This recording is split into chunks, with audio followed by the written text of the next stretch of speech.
안녕하세요. 다락방 밖으로 카페 매니저 박철우 목사입니다. 오늘은 다락방에서 핵심 교리 그리스도의 삼중직 요거 그 불가침 영역이죠. 요거 이제 완전 복음의 그 절대적 기준 요거 모르면 이제 복음 못 깨달은 거 아닙니까? 다락방에서 말하는 그리스도의 삼중직 이거 어떻게 잘못되느냐? 부패한 본성과 오염으로 인한 자범죄를 간과하는 성화무용론이 어디에서 나오느냐 하면 다락방식 그리스도의 삼중직에서 나오게 됩니다. 2025년 5월 25일 주일 2부 예배 산성교회 2376 유튜브에 보면은 1시간 10초부터 보면 이제 여기 목사님께서 설명을 해주시는데 이제 그 목사님 본인이 그 다락방 내에서 고시부를 이제 섬긴다고 하시면서 다락방의 교리 신조에 대하여 장로고시 볼 때에 그리스도의 삼중직을 모르는 분들이 많이 계시다. 이것은 마귀한테 속은 거다. 어떤 부분에서 그렇게 마귀한테 속았다고 말씀하시느냐 하면 그리스도가 원죄 문제를 해결했다. 요거 그 마귀한테 쏘은 거다 이렇게 말씀하시면서 그리스도는 모든 죄, 자범죄도 다 해결하셨다.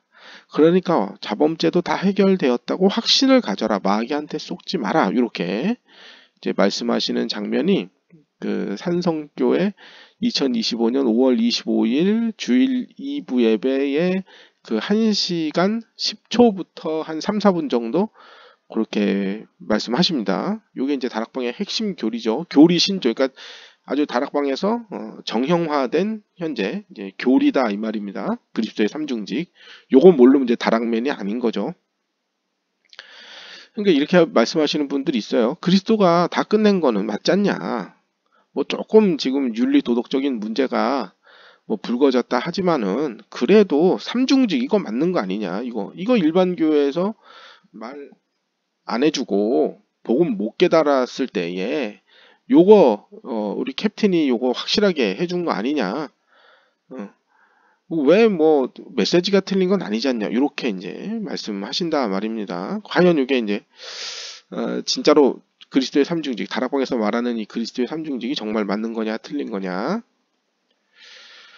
왕은 국가의 법으로 백성들을 다스립니다. 그런데 법이 효력을 잃게 되면 백성들이 온갖 범죄를 저질러도 그걸 이제 왕이 국가가 막을 방법이 없겠죠. 백성들은 부패한 본성을 따라서 온갖 음행과 사기와 음주와 횡령과 타락을 마음대로 저지르면서도 죄의식을 느끼지 않을 것입니다. 점점 무뎌져 갈 것입니다.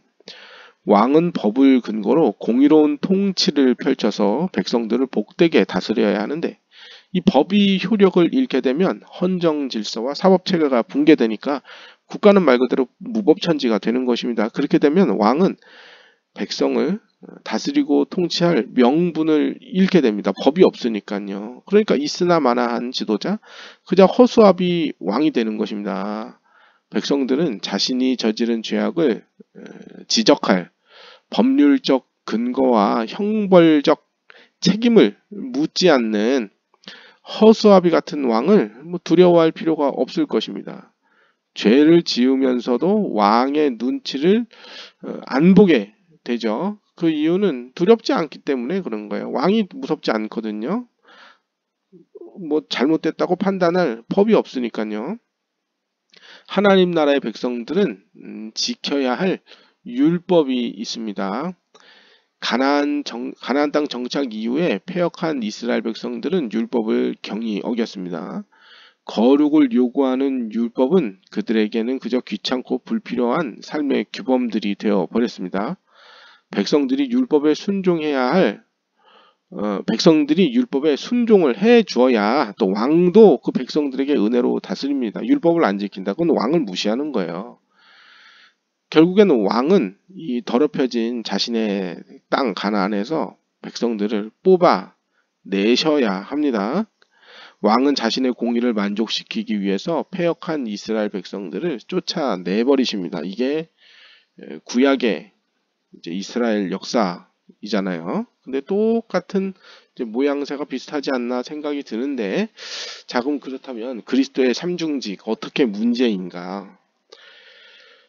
다락방에서는 이렇게 말합니다. 창세기 3장 사건, 인간의 근본 문제, 하나님 떠난 문제, 죄, 마귀, 이렇게 세 가지로 나누고, 거기에 대한 해결책은 선지자, 제사장, 왕. 그래서 하나님 떠난 문제, 하나님 만나는 길, 그리스도, 선지자.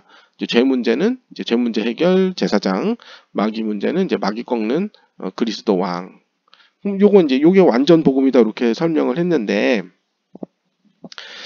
이 다락방식의 식으로 삼중직을 설명하는 논리는 근본 문제 세 가지를 해결하는, 하나씩 대입을 했을 때 이제 해결된다는 논리를 좀 짜 맞춘 것으로 생각이 됩니다. 지난 그 2024년 12월 겨울 그 인천 신학 세미나 때 이제 이광은 목사님 그 세미나에서 말씀해 주셨는데, 한 15년, 16년 전에도 그 십자가 복음 시리즈에도 또 설명이 되어 있고요. 또 이미 그 신학교 교수님들도 여러 번 설명을 해 주셨던 내용인데, 그리스도를 삼중직으로 나누어서 설명한 것은 이제 16세기 칼빈 때가 돼서 이렇게 삼중직으로 구분을 해서 설명을 했지, 그 이전에는 이제 십자가에 달려 죽으신 그리스도가 많이 이제 강조가 되었었다. 이런 내용들. 그러니까 굳이 이걸 꼭 세 가지로 나누어서 하는 것만 정답은 아니다, 이제 그런 말이죠. 그리스도의 삼중직, 예수님에 대한 그 성경 구절들을 실제로 다 찾아보면은 아마 제사장 직분에 관한 내용이 아마 7, 80% 이상은 되지 않을까 생각이 됩니다. 또 왕, 이 구절은 왕이야, 이 구절은 제사장이야, 이 구절은 선지자야, 이렇게 구분이 되는 게 아니라 왕이면서 제사장이면서 선지자이면서 이렇게 뉘앙스를 풍기는 구절들도 많이 있습니다. 그래서 다락방은 이렇게 삼중직을 하나님 떠난 문제, 죄 문제, 마귀 문제, 선지자, 제사장, 왕, 이렇게. 근데 이건 문제가 뭐냐 하면은 거룩하게 변화되어져 가는 성화가 빠진다는 거예요. 그렇다면 이제 일반 교회에서, 정통 교리에서 말하는 인간의 근본 문제와 거기에 대한 해결책은 어떻게 설명이 되느냐? 창세기 3장 사건 이후 인간에게 발생된 문제는 뭐냐면 죄책, 죄를 지었기 때문에 책임을 져야 합니다. 그리고 하나님으로부터 받게 될 형벌과 진노, 그리고 아담 이후 모든 인간에게 부패한 본성과 오염으로 발생되는 온갖 죄악들, 자범죄, 요걸 자범죄라고 할 수 있겠죠. 그래서 여기에 대한 해결책, 그리스도는 무슨 일을 하셨는가 하면 십자가의 구속으로 죄책과 형벌이 해결됩니다. 그리고 부패한 본성에 대한 문제는 거룩해 하시는 방법으로 해결이 됩니다. 그러니까 의롭다 칭한 후에 거룩하게 변화되는 그 성화, 구원으로 이 부패한 본성이 해결됩니다. 그럼 이제 이렇게 물을 거예요. 그럼 불신자 상태 6가지가 인간의 문제인데 정통교리에는 불신자 상태 6가지가 없네, 이렇게 생각할 수 있어요. 이 불신자 상태 6가지는 하나님의 진노 아래에서 받아야 되는 형벌의 일부분일 뿐이에요. 그리고 인간에게 형벌을 내리시는 주체자는 하나님이십니다. 그러니까 흑암이라는 영적 배경에서 발생한다는 그 마귀의 괴롭힘이 아닙니다. 그래서 요새 뭐 출흑암이니 뭐 이런 표현 쓰는데 그거는 옳지 않아요. 구원은 하나님의 진노와 형벌을 면하는 것이며, 그래서 죄사함을 받아야 된다, 이렇게 표현하는 거지. 흑암이라는 영적 세력, 영적 배경에서 마귀가 괴롭히는 그 동네에서 나오는 게 구원이다, 이건 옳지 못한 것입니다. 성경과는 다른 것이죠. 자, 그래서 한눈에 비교를 해보면, 그래서 정통신학에서 말하는 속죄론과 구원론은 그리스도의 속죄 사역으로 인간의 죄책과 형벌이 면제가 됩니다. 그리고 부패한 본성, 그렇다면 부패한 본성으로 인한 자범죄는 어떻게 해결되느냐 하면, 정통신학에서는 어떻게 부패한 본성으로 인한 자범죄를 어떻게 해결해 주냐. 부활하신 예수님이 무한히 보내시는 성령님이 그 신자를 통치하고 다스려 주시며, 부패한 본성을 가진 그 인간을 근본적으로 거듭나게 만들어 버리셔서 율법을 마음에 새겨 주었어요. 이거 새 언약이라고 하잖아요. 적극적으로 의와 선을 행하게 만들어 주시는 이 성화라는 방법으로 부패한 본성과 자범죄의 문제를 해결해 주는 것입니다.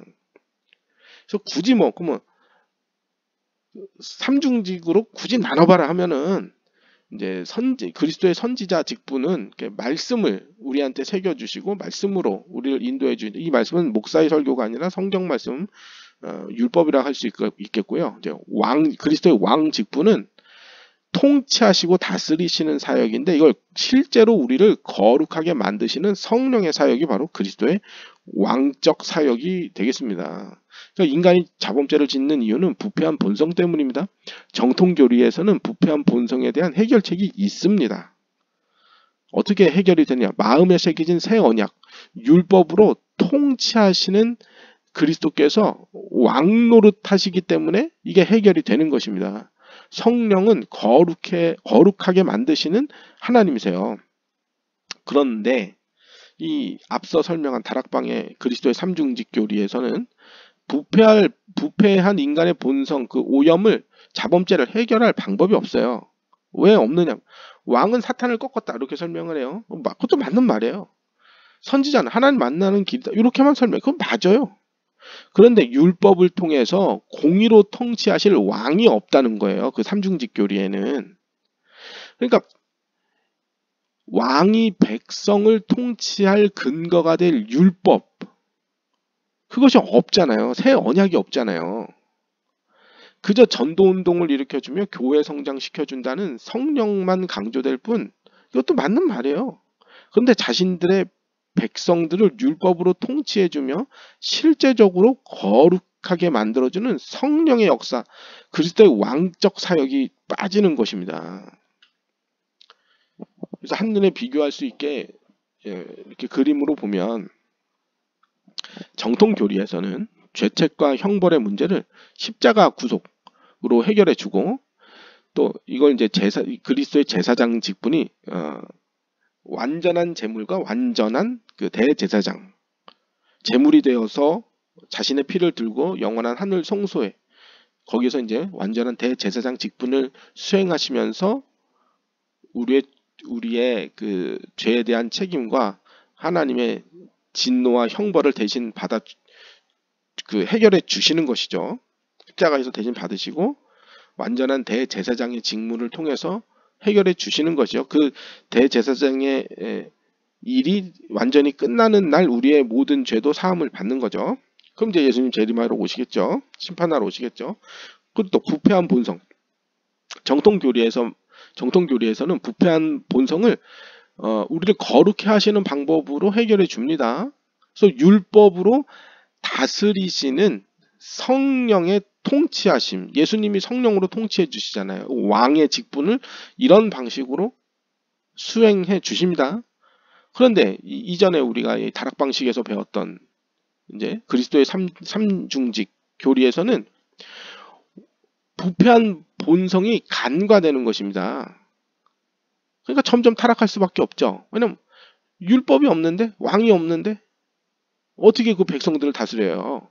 그리스도의 왕적 사역이 왜곡되면서, 그리스도 그 다락방식 삼중직에서는 그리스도의 왕적 사역이 왜곡되니까 부패한 본성을 변화시켜줄 왕의 통치와 다스림이 실제로는 없는 것입니다. 그래서 다락방의 삼중직 교리의 오류는 뭐냐면, 인간의 문제를 마귀한테 잡힌 문제로 보니까 마귀 문제 해결이 곧 구원이라는 존재론적 이원론을 여기다가 이제 교리적으로 짜 맞춰버리니까 부패한 본성에 대해서 답이 없는 거예요. 이 정통 교리에서는 하나님의 공의로운 형벌에서 구원받은 후에 실제적으로 의로워져가는 성화를 강조하죠. 근데 이제 다락방식에서는 다 끝났다고 이제 정신 승리를 해야 되는 거죠. 실제로는 죄를 계속 지으면서 다 끝났다고 스스로 여기니까 이제 양심에 화인 맞은 자처럼 죄의식을 느끼지 못하면서 죄의식 느끼는 건 이제 마귀한테 쏘은 거다. 이렇게 완전 구원파와 비슷해져 가는 것이죠. 정통교리에서는 어떻게 과거, 현재, 미래 모든 죄가 어떻게 해결되었다고 말하는가? 정통교리에서도 과거, 현재, 미래 모든 문제 다 해결됐다고 말합니다. 모든 죄 다 해결해줬다고 말합니다. 어떻게 말해주냐? 기독론적 입장에서는 이미 다 해결된 게 맞습니다. 그러나 구원론적 입장에서는 현재 우리의 죄 문제가 해결되어져 가고 있는 것입니다. 거룩이 이루어져 가고 있는 것입니다. 구원이 이루어져 가고 있는 것입니다. 그래서 그리스도의 심판 이후에 우리는 영화의 상태에 이르게 되는 날 우리의 모든 죄가 완전히 해결이 되는 것입니다. 그러니까 기독론적 입장에서는 다 끝났습니다. 구원론적 입장에서는 끝나가고 있는 중입니다. 그렇기 때문에 그리스도가 과거, 현재, 미래 다 해결해 주십니다. 그래서 속죄는 완전합니다. 그리스도의 속죄는. 그러나 이미 다 해결됐다. 아직 조금 남았다의 간격에 현재 우리가 있다라고 보는 것입니다. 그러면 과거 우리 다락방 교리에서는 어떻게 말했느냐. 과거, 현재, 미래 다 끝났다라는 확신을 갖게 만들어줍니다. 그런데 문제는 자범죄를 짓는단 말이에요. 자범죄를 지은 후에 느껴지는 그 죄의식. 이거는 모든 문제 해결자 그리스도를 누리지 못하게 한다는 사탄에게 속은 것으로 치부를 해버려요. 죄의식은 그건 느끼면 안 되는 걸로 치부해버리죠. 그러니까 방종을 누리게 되는 거죠. 그 이후에는. 그래서 원죄의 결과로서 발생한 부패한 본성을 통해 생산되어져 가고 있는 자범죄를 해결할 방도가 없습니다. 그러니까 사실상 원죄도 해결 안 된 것이나 다름없어요. 이게 따지고 보면 그런 거예요. 처음부터 해결이 안 된 거죠. 자, 그래서 왕은 국가의 법으로, 하나님은 율법으로, 그리스도는 율법으로 우리들을 통치하시고 다스리십니다. 성령이 우리 마음속에 율법을 새겨주십니다. 그게 새 언약이에요. 근데 그게 없어요. 그럼 처음부터 백성이 아닌 거예요. 그런데 법이 효력을 잃는다면, 법이 없다면 백성들이 온갖 범죄를 저질러도 막을 방법이 없는 것입니다. 백성들은 부패한 본성을 따라 온갖 음행과 사기와 음주와 횡령과 타락을 저지르면서도 죄의식을 느끼지 않습니다. 왜냐하면 법을 근거로 왕이 통치할 그 명분이 없잖아요. 법이 없는데. 왕은 법을 근거로 공의로운 통치를 펼쳐줘서 백성들을 복되게 다스려야 되는데 법이 효력을 잃으니까 무율법주의 도덕 폐기론으로 빠져버렸으니까 이건 헌정질서와 사법체계가 붕괴된 거하고 똑같아요. 국가는 무법천지가 되는 것입니다. 그렇게 되면 왕은 백성을 다스리고 통치할 명분을 잃게 됩니다. 있으나 마나한 지도자, 그저 허수아비 왕이 되어버렸어요. 백성들은 자신이 저지른 죄악을 정죄할 법률적 근거와 형벌적 책임을 묻지 않는 허수아비 같은 왕을 이제는 두려워하지 않게 되는 것입니다. 계속 죄를 지으면서도 왕의 눈치를 안 보는 이유는 왕이 두렵지 않기 때문입니다. 그 율법을 무시한다. 그거는 왕을 무시하는 것입니다. 하나님 나라의 백성들은 지켜야 할 율법이 있습니다. 가나안 정착 이후에 패역한 이스라엘 백성들은 율법을 경히 여겼습니다.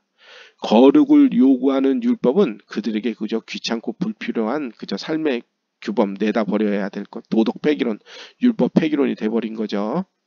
백성들이 율법에 순종해야 왕도 그들을 은혜 베풀어 주시고 다스려 주시는 것입니다.